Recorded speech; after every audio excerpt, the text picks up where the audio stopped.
নমস্কাৰ আপুনি চাই আছে সিটি 18 মই জয়ন্ত মাধৱ গোস্বামী সিটি 18ৰ আৰম্ভণিতে এটা ব্ৰেকিং নিউজ মহানগৰী বেলতলাত আয়কৰ বিভাগৰ অভিযান নবীন সিংঘালক ব্যৱসায় প্ৰতিষ্ঠানত আয়কৰ বিভাগৰ এটা দলে চলাইছে অভিযান বেলতলাৰ ইউনিক প্লাজাৰ তৃতীয় মহলাত মহালক্ষ্মী গ্ৰুপৰ কাৰ্যালয়ত চলিছে আয়কৰ বিভাগৰ অভিযান মহানগৰী বেলতলাত আয়কৰ বিভাগৰ অভিযান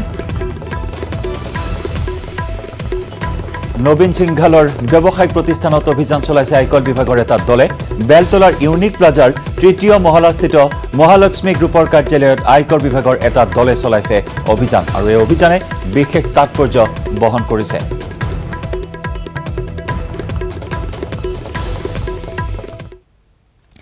মুণ্ডনেৰে প্ৰতিবাদ কোকৰাঝাৰৰ সাংসদ নৱশৰণীয়াৰ বিটিএডিত অসমীয়া ভাষাক সহযোগী ভাষা কৰাত ক্ষোভ বিজেপিয়ে বিটিএডিত বসবাস কৰা অবৰোসকলৰ ভাষা অধিকাৰ কাঢ়ি নিয়াৰ অভিযোগ উত্থাপন কৰি মুণ্ডন কৰে সাংসদগৰাকীয়ে মুছলপুৰত প্ৰতিবাদ সাব্যস্ত কৰে সাংসদ নৱকুমাৰ শৰণীয়াই অভিনৱ প্ৰতিবাদ সাংসদ নৱকুমাৰ শৰণীয়াৰ বিটিএডিত অসমীয়া ভাষাক সহযোগী ভাষা হিচাপে ঘোষণা কৰাত ক্ষোভ প্ৰকাশ কৰিছে বিজেপিয়ে বিটিএডিত বসবাস কৰা অবৰোসকলৰ ভাষাৰ অধিকাৰ কাঢ়ি নিয়াৰ অভিযোগ উত্থাপনেৰে মুণ্ডন কৰি সাব্যস্ত কৰে প্ৰতিবাদ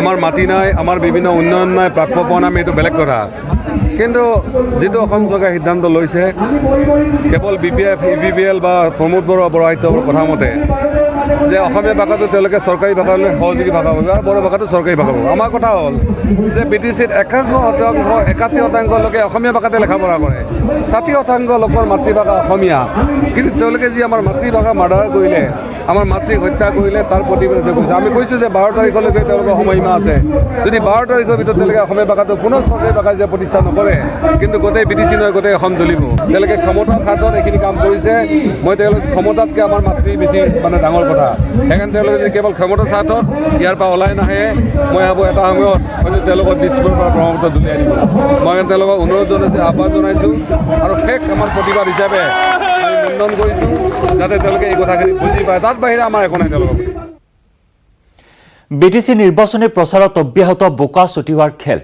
হিমন্ত বিশ্বৰ ধাৰাবাহিক বোকা বাক্যবানৰ প্ৰত্যুত্তৰত সতীৰ্থ মন্ত্ৰী চন্দন ব্ৰহ্মৰ এইবাৰ হিমন্তৰ পৰা কৰোনাৰ প্ৰতিৰোধৰ বাবে বিশ্ব বেংকে দিয়া অনুদানৰ হিচাপ বিচাৰিলে মন্ত্ৰী চন্দন ব্ৰহ্মই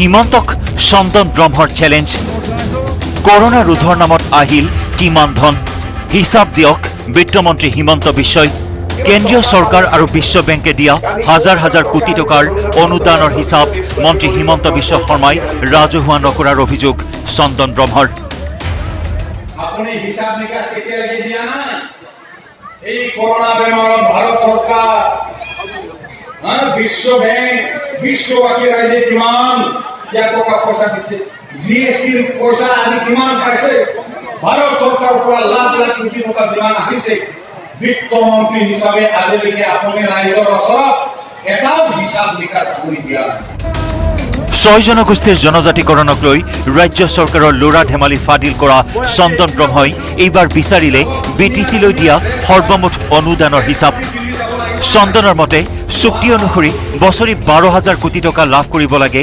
বিটিচিয়ে সময়মতে ধন মোকলাই নিদিয়া বিত্তমন্ত্ৰী হিমন্তৰ হিচাপ বিচৰাৰ অধিকাৰ নাই বুলি হুংকাৰ চন্দন ব্ৰহ্মৰ দুৰ্নীতিৰ কথা কৈছে কিবা কাগজত লিখি আনিছে কেতিয়াবা কয় 1,000 কোটি কেতিয়াবা কয় 4,000 কোটি কেতিয়াবা কয় 600 এই এনেকুৱা কথা বতৰাবিলাক নিৰ্বাচনৰ সময়ত আপুনি যেনেকুৱা ধৰণৰ ৰাইজক ভুল তথ্য দেখি দাঙি ধৰিছে এইটো আপোনাক বিপদ আনিব বিটিচিত কাৰোবাৰ সৈতে ব্যক্তিগত আখেজ আছে হিমন্তৰ ডিমা হাছাও অথবা কাৰ্বি আংলং পৰিষদৰ দৰে গোপন অংক নকৰাৰ বাবেই কালিৰ বন্ধু হাগ্ৰামা আজি শত্ৰু হৈ পৰিছে হিমন্ত বিশ্বৰ এই মন্তব্য ন বিপিএফ অঞ্জলি দৈমাৰীৰ ডিমা হাছাও বা কাৰ্বি আংলঙত যিবিলাক হিচাপ নিকাচেৰে চলি আছে হয়তো সেইখিনি মহিলাই ডাঙৰবিলাক লগত হয়তো হোৱা নাই তেওঁ হয়তো কিছুমান কথা মানা নাই তেওঁৰ কথাত হয়তো উঠা বহা কৰা নাই সেইকাৰণে খং উঠিব পাৰে বা কিবা এটা বেয়া পাব পাৰে আচল কথাটো তেওঁ জানিব চিৰাঙৰ পানবাৰীত বিপিএফৰ বিশাল সভাৰ পৰা চন্দন ব্ৰহ্ম আৰু অঞ্জলি দৈমাৰীৰ নিৰ্বাচনী ৰণসিঙা হিমন্ত বিশ্বক পোনপটীয়াকৈ টাৰ্গেট কৰি চন্দন ব্ৰহ্মৰ প্ৰতিটো অভিযোগত জাউৰিয়ে জাউৰিয়ে হাত চাপৰিৰে সমৰ্থন জনালে সভাথলীৰ হাজাৰ হাজাৰ লোকে। বঙাইগাঁৱৰ পৰা উপানন্দ শৰ্মাৰ report, news 18 Assam north east. এফালে বোকা ছটিওৱাৰ ৰাজনীতি অব্যাহত আছে আৰু তাৰ সমান্তৰালকৈ অব্যাহত আছে নিৰ্বাচনী হিংসা। এইবাৰ কোকৰাঝাৰত প্ৰাক নিৰ্বাচনী হিংসা। BPFৰ কাৰ্যালয় লণ্ডভণ্ড কৰিলে দুৰ্বৃত্তই, বেনাৰ পোষ্টাৰ ফলাৰ লগতে ভাঙিলে বাইক। UPPLৰ বিৰুদ্ধে অভিযোগ BPF কৰ্মীৰ, কাৰ্যালয় লণ্ডভণ্ড কৰাৰ অভিযোগ নৎসাত কৰিছে UPPLে। ক্ৰমাৎ বৃদ্ধি পাইছে BPF আৰু UPPLৰ সংঘাত। অভিযোগ প্ৰতি অভিযোগ অব্যাহত আছে, আক্ৰমণ প্ৰত্যাক্ৰমণ অব্যাহত আছে। এইবাৰ কোকৰাঝাৰত এই ঘটনা প্ৰাক নিৰ্বাচনী হিংসা। BPFৰ কাৰ্যালয় লণ্ডভণ্ড কৰিলে দুৰ্বৃত্তই, বেনাৰ পোষ্টাৰ ফলাৰ লগতে ভাঙিলে বাইক। UPPLৰ বিৰুদ্ধে এই অভিযোগ BPF কৰ্মীৰ, আনহাতে কাৰ্যালয় লণ্ডভণ্ড কৰাৰ অভিযোগ নৎসাত কৰিছে UPPLে।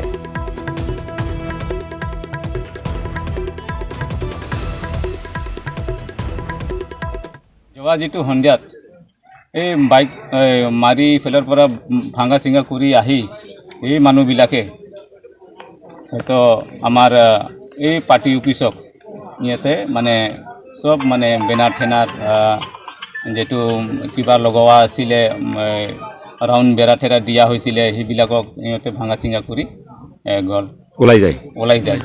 এই কাণ্ডটো ছাৰ সিহঁতৰ মনত কি আছিল সেইটোকে আমি ক'ব নোৱাৰে, কিন্তু আমি প্ৰচাৰ অভিযান কৰিছিলে। হয়, প্ৰচাৰ অভিযান আমি কৰিছিলোঁ ৰাইজকে, সাধাৰণ ৰূপে আমি বুজাই আছিলোঁ এইখিনি। ইয়াৰ পিছত ইয়াৰ মাজতে সিহঁতে আহি সিহঁতৰ বা মনত কি আছিল আমি নাজানো। নকল কোভিড ভেকচিনক লৈ উদ্বিগ্ন ইণ্টাৰপল। 194খন দেশলৈ জাননী চৰকাৰী সংস্থা ইণ্টাৰপলৰ। দুষ্কৃতিকাৰীৰ দ্বাৰা নকল ভেকচিনৰ প্ৰচাৰৰ কথা প্ৰকাশ কৰিছে সংস্থাটোৱে আৰু অবৈধ ৱেবছাইটসমূহ চিনাক্ত কৰাৰ জৰুৰী বুলি মন্তব্য কৰে ইণ্টাৰপলে। নকল কোভিড ভেকচিনক লৈ উদ্বিগ্ন ইণ্টাৰপল। 194খন দেশলৈ জাননী ইণ্টাৰপলৰ। দুষ্কৃতিকাৰীৰ দ্বাৰা নকল ভেকচিনৰ প্ৰচাৰৰ কথা প্ৰকাশ কৰিছে সংস্থাটোৱে। অবৈধ ৱেবছাইটসমূহক চিনাক্ত কৰা অত্যন্ত জৰুৰী বুলি মন্তব্য ইণ্টাৰপলৰ।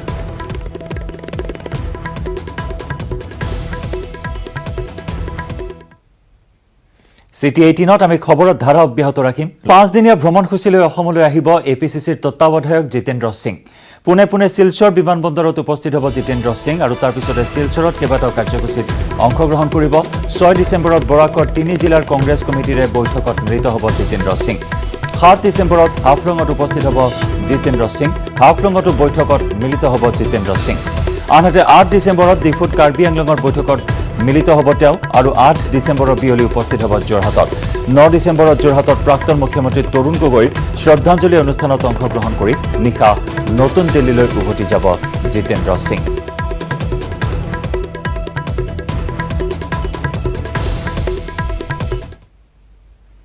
সাংসদ আজমলৰ ভেটিত পুনৰ কঁপনি তুলিছে বিজেপিয়ে। বিদেশৰ পৰা সংগৃহীত পুঁজিৰ অপব্যৱহাৰ কৰিছে আজমলে। 2021 বিধানসভা নিৰ্বাচনৰ নতুন অস্ত্ৰ লৈ আজমলক হল ঠেকত পেলাবলৈ সাজু হৈছে গেৰুৱা দল। যে বদৰুদ্দিন আজমলে নিজৰ পকেটৰ টকা দি কিছু মানৱীয় কাম কৰে, আচলতে তেনেকুৱা নহয়, সেই উৎস সন্ত্ৰাসবাদৰ সৈতে জড়িত। বিদেশী পুঁজিৰে দেশ বিৰোধী কাম। আজমল ফাউণ্ডেশ্যনৰ বিৰুদ্ধে বিস্ফোৰণ। আজমলক হল ঠেকত পেলাবলৈ সাজু বিজেপি। 2021 বিধানসভা নিৰ্বাচনৰ প্ৰাক মুহূৰ্তত ALDF মুৰব্বী বদৰুদ্দিন আজমলৰ ভেটিত পুনৰবাৰ কঁপনি তুলিছে শাসকীয় বিজেপিয়ে। উগ্ৰ হিন্দুত্ববাদী নেতা সত্যৰঞ্জন বৰাৰ এক অভিযোগৰ প্ৰসংগত টানি মন্ত্ৰী ডক্টৰ হিমন্ত বিশ্ব শৰ্মাৰ অভিযোগ, আজমল ফাউণ্ডেশ্যনলৈ অহা ধনৰ উৎস সন্ত্ৰাসবাদৰ লগত জড়িত। সন্ত্ৰাসবাদৰ সৈতে জড়িত। সামাজিক কামত আজমলে খৰচ নকৰে পকেটৰ ধন। আচলতে তেনেকুৱা নহয়। ভাৰত চৰকাৰৰ তদন্তৰ পাছতহে সমগ্ৰ তথ্য পোহৰলৈ আহিব বুলি মন্তব্য কৰে মন্ত্ৰীগৰাকীয়ে। তেওঁ বছৰি প্ৰায় 70ৰ পৰা 75 কোটি টকা এটা সময়ত বিভিন্ন বিদেশৰ সংস্থাৰ পৰা পাইছিলে। সেই টকাৰে তেওঁ ইয়াতে হস্পিটাল বা আন কিছুমান চলাইছিল। এটা প্ৰতিষ্ঠিত সংস্থাই দাবী কৰিছে যে যি উৎসৰ পৰা টকাবোৰ আহিছিল সেই উৎস সন্ত্ৰাসবাদৰ সৈতে জড়িত। যিমান টকা আহিছিল সেই টকাৰো ইয়াত উচিত ব্যৱহাৰ হোৱা নাই। মই ভাবোঁ যে এই দিশটো ভাৰত চৰকাৰে নিশ্চয় তদন্ত কৰিব। সামাজিক সেৱাৰ চলেৰে আজমল ফাউণ্ডেশ্যনে অসমত অন্য কুচকাৱা চলোৱাৰ অভিযোগ বিজেপি নেতা সুভাষ দত্তৰ। সমগ্ৰ ঘটনাৰ CBI তদন্তৰ দাবী কৰিলে বিজেপি বিধায়ক প্ৰশান্ত ফুকনে। অসমক বিশেষকৈ ইছলামিক ৰাষ্ট্ৰত চামিল কৰাৰ কাৰণে এটা ষড়যন্ত্ৰ ভাৰতবৰ্ষৰ স্বাধীনতা আগৰ পৰা চলি আছে। এই বীজটো এটা সময়ত কোনোবাই UMF কৰিছে, কোনোবাই প্ৰজা ছ'চিয়েলিষ্ট পাৰ্টিত আছে আৰু শেহতীয়াকৈ UDFত আছে। আজমল ফাউণ্ডেশ্যনৰ যোগেদি যিবিলাক কাম কাজ হয়, কিন্তু তেখেতসকলে তাৰ যোগেদি যে এটা বেলেগ এটা ধৰণৰ যে ইয়াতে যে কুচকাৱাজ যে চলাই আছে, এই কথাটো এতিয়া চৰ্চাত আহিছে। সেই তথ্যখিনি মই ভাবোঁ কেন্দ্ৰীয় চৰকাৰে অতি সোনকালে CBI দ্বাৰা তদন্ত কৰিব লাগে। বদৰুদ্দিন আজমলক সন্ত্ৰাসবাদীৰ পিতৃ বুলি অভিহিত কৰি অসমত আজমল ফাউণ্ডেশ্যনে সন্ত্ৰাসবাদ বিয়পোৱাৰ বিস্ফোৰক অভিযোগ উগ্ৰ হিন্দুত্ববাদী নেতা সত্যৰঞ্জন বৰাৰ। বদৰুদ্দিন আজমল সন্ত্ৰাসবাদী পিতৃ নহয়। অসমত বদৰুদ্দিন আজমলৰ দৰে বা AIDFৰ নিচিনা আমছুৰ নিচিনা যিমানবোৰ ইছলামিক সংগঠন আছে are they not connected to this donors. তেওঁলোকে সন্ত্ৰাস বিয়পাই থকা নাই। আজমলক যে 69.55 কৰোৰ ফাণ্ডিং আহিছিলে, তাৰ প্ৰথম ফাণ্ডিংটো আহিছে ক'ৰ পৰা জানে? Al Imdad foundation UK। Directly link to Palestinian intifada spearheading terror group Hamas, which financed numerous suicide bombing in Palestine against Israel. ইফালে এই সমগ্ৰ অভিযোগ নৎসাত কৰি আজমল ফাউণ্ডেশ্যনৰ সঞ্চালক ডক্টৰ খছৰুল ইছলামৰ প্ৰত্যুত্তৰ ফাউণ্ডেশ্যনক বদনামৰ পৰিকল্পিত ষড়যন্ত্ৰ দুষ্ট চক্ৰৰ। এই সন্দৰ্ভত তদন্ত হলে মুখামুখি হ'বলৈ সাজু বুলি মন্তব্য কৰে সঞ্চালকজনে। যদি তদন্ত হয়, তদন্ত ক্ৰমে সকলো বস্তু ক্লিয়াৰ হৈ যাব। ইয়াতে যে আজমল ফাউণ্ডেশ্যনৰ এটা টকা যে মানে পাৰ্টিকুলাৰ পাৰ্পাছত আৰু ছ'চিঅ' ইকনমিক এণ্ড এডুকেশ্যনেল ডেভেলপমেণ্টত খৰচ কৰে, সেইটো সম্পূৰ্ণকৈ মানে ওলাই পৰিব। অৱশ্যে সমগ্ৰ ঘটনাৰ তদন্তৰ পাছতহে পোহৰলৈ আহিব প্ৰকৃত সত্য। BTC নিৰ্বাচনৰ প্ৰাক্ষণত হিমন্ত বিশ্বৰ এই অভিযোগ তাৎপৰ্যপূৰ্ণ বিবেচিত হৈছে। সন্ত্ৰাসবাদৰ সৈতে জড়িত। Bureau report, news 18 Assam north east. BTCত অসমীয়া ভাষাক এলাগী কৰা বিজেপিয়ে মুখ ঠেকেচা খাব নিৰ্বাচনত। 6 জনজাতিকৰণৰ প্ৰতিবেদন গাপ দি বিজেপিক এইবাৰ এশিকনি দিব BTCৰ জনতাই। নিৰ্বাচনী প্ৰচাৰত এই ভাষ্য সাংসদ নৱশৰণীয়াৰ।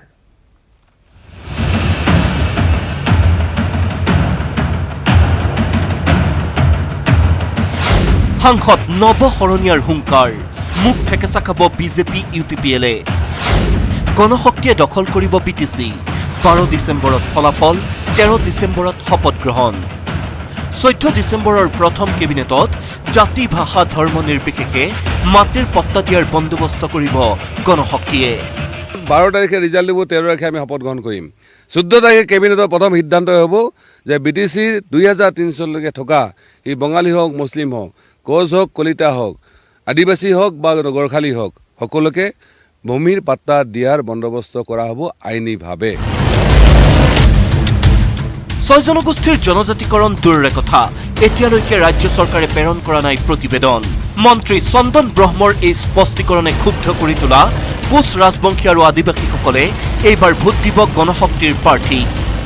কেইজনমান নেতাক, জাতীয় দল সংগঠনৰ নেতাক পকেটত ভৰাই লৈ তেওঁলোকে ৰাইজক বুৰ্বক বনাব, এইটো মিছা কথা। কোচ ৰাজবংশী হওক, আদিবাসী হওক, মাইনৰিটি হওক আৰু আদা জাতি জনগোষ্ঠী, কলিতা, বৈশ্য বা বামুণ যিয়েই নহওক, তেওঁলোকে কেৱল গণশিক্ষা পাৰ্টী অৱৰ প্ৰাৰ্থীক ভোট দিব।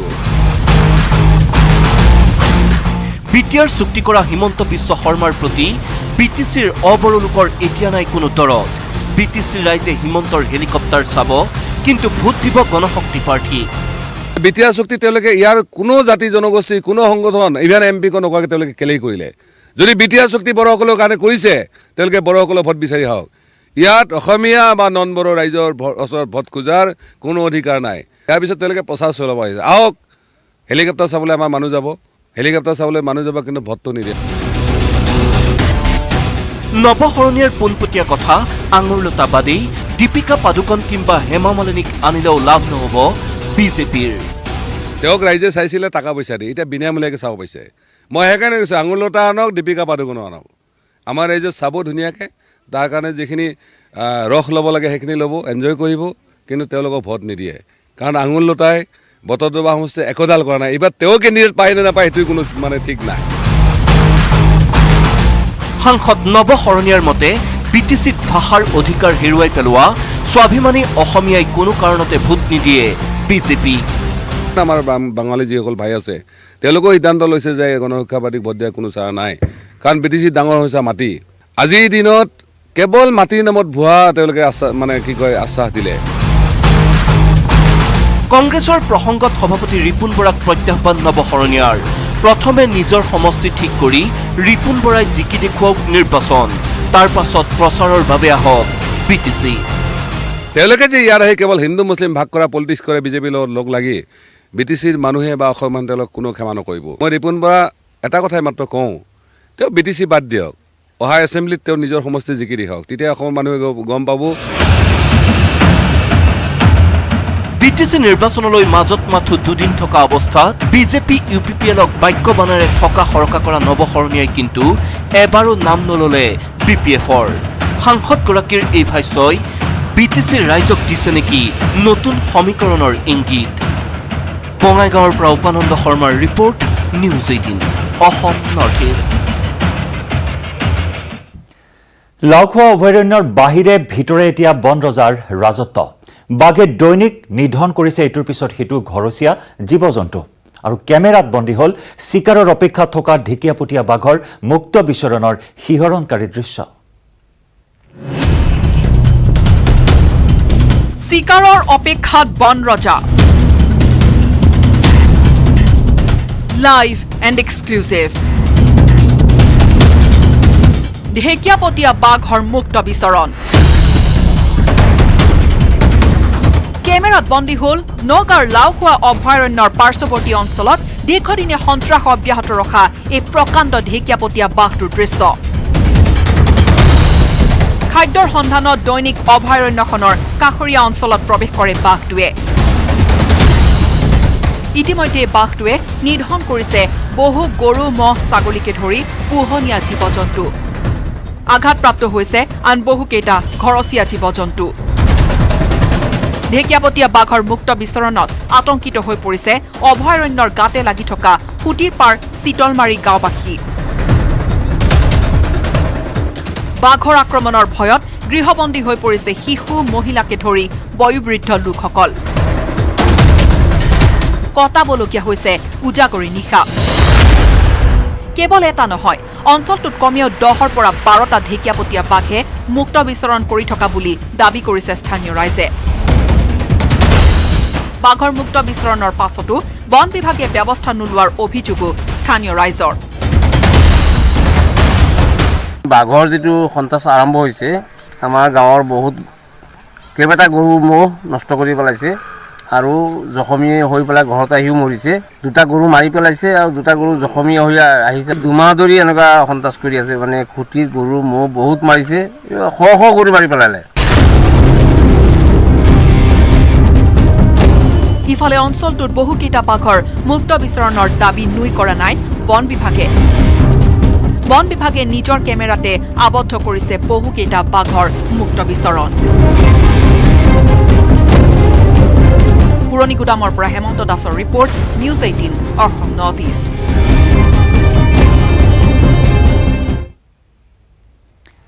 যিমূলা বাঢ়ে তাৰ দুপাততে চিন। বয়স কম কিন্তু কাম ডাঙৰ। কোৱা হয় প্ৰতিবাদৰ পৰিচয় শৈশৱকালতে পোৱা যায়। সেয়া যিকোনো ক্ষেত্ৰতে হ'ব পাৰে, ক্ৰীড়া, শিক্ষা, চিত্ৰকলা অথবা আন ক্ষেত্ৰতে নহওক কিয়। সম্ভৱতঃ তেওঁ আপোনাৰ কাষতে হওক অথবা আপোনাৰ পৰা দূৰৈত। যদি আপুনি এনে কোনো যুৱ প্ৰতিভাৱান ভাৰতীয়ৰ বিষয়ে জানে আৰু যাক বিশ্ববাসীৰ সন্মুখলৈ অহাৰ প্ৰয়োজন বোধ কৰে, তেন্তে আজিয়েই পঞ্জীয়ন কৰক news18.com/younggenius অথবা বাইজুছ এপ ডাউনলোড কৰি য়ং জিনিয়াছ শাখা ভিজিট কৰক। বাইজুছ য়ং জিনিয়াছ নিউজ 18ৰ অভিযান। পৰৱৰ্তী অংশলৈ যোৱাৰ পূৰ্বে চিটি 18ত লৈছো আন এটি বাণিজ্যিক বিৰতি।